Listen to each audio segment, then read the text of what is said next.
Friends, welcome to my channel. I am your teacher Poonam और आज हम सीखेंगे एक्सरसाइज 1.2 का क्वेश्चन नंबर 6।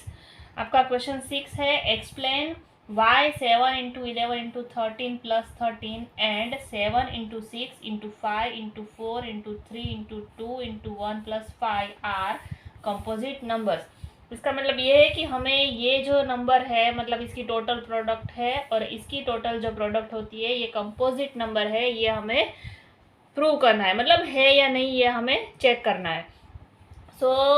पहले तो कंपोजिट नंबर किसे कहते हैं कि जिसके दो से ज़्यादा फैक्टर होते हैं उसे कंपोजिट नंबर कहते हैं।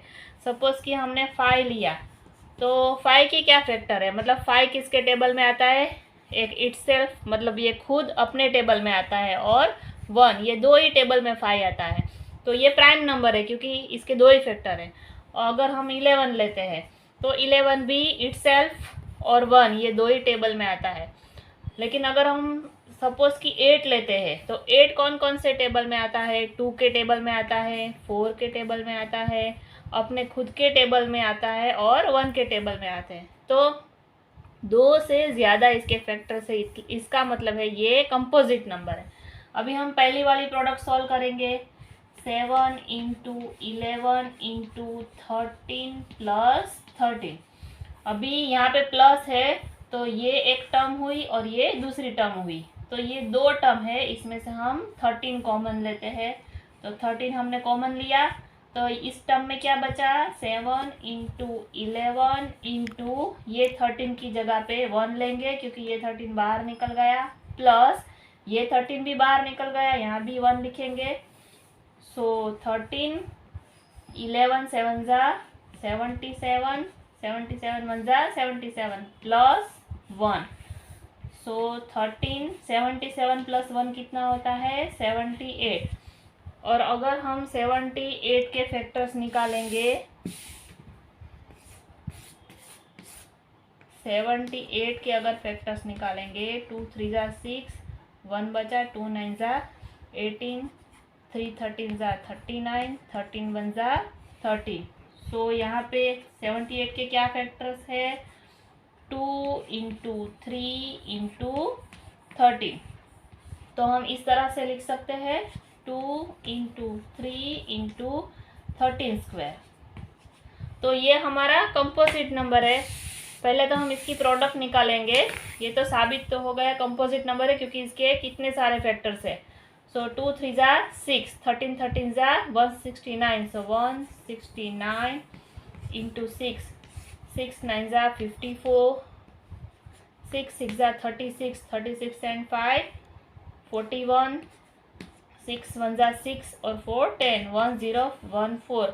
सो हमारी प्रोडक्ट क्या आती है यहाँ पे, 1014। इसका मतलब क्या हुआ, इसके इतने सारे फैक्टर हैं, इसका मतलब it is a composite number.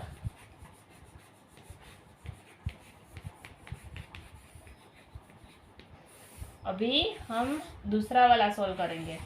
दूसरा वाला क्या है, 7 into 6 into 5 into 4 into 3 into 2 into 1 plus 5। अभी प्लस है तो यहाँ भी दो टर्म है, एक ये टर्म है और एक ये टर्म है, दोनों में से क्या कॉमन है, 5।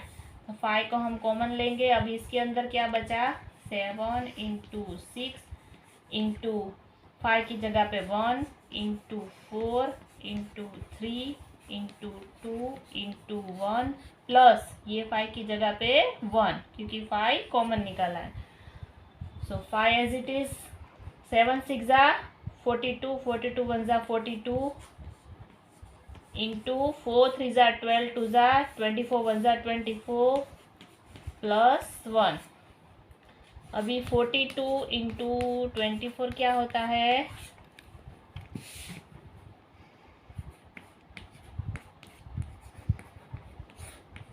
2 2 जा 4, 2 4 जा 8 प्लस 4 2 जा 8, 4 4 जा 16, 8 6 और 4 10, 8 9 10। सो 1008 5 इन ब्रैकेट 1008 प्लस 1। सो हमारी प्रोडक्ट क्या है 1008 प्लस 1 मतलब 1009। अभी यहाँ पे 1009 के फैक्टर्स तो नहीं निकलेंगे, ये प्राइम नंबर है, लेकिन फिर भी ये जो प्रोडक्ट है वो हमारी कंपोजिट नंबर है। 1009 इंटू 5 क्या होता है, 5 9 ज़ा 45, 4 5 0 ज़ा 0, 5 1 ज़ा 5। सो ये हमारी जो प्रोडक्ट है 5045, ये हमारी कंपोजिट नंबर है, क्योंकि दो से ज़्यादा फैक्टर्स है। एक तो 5 है, 1009 है और 1, मतलब 3 फैक्टर्स हो गए, इसका मतलब ये कंपोजिट नंबर है। So it is a composite number. Okay, एकदम इजी सम है, आप अपने ट्राई करना अपने घर पे अपने आप। तो आपको अगर ये सम अच्छा लगा तो प्लीज़ मेरे वीडियो को लाइक कीजिए, सब्सक्राइब कीजिए। Thank you.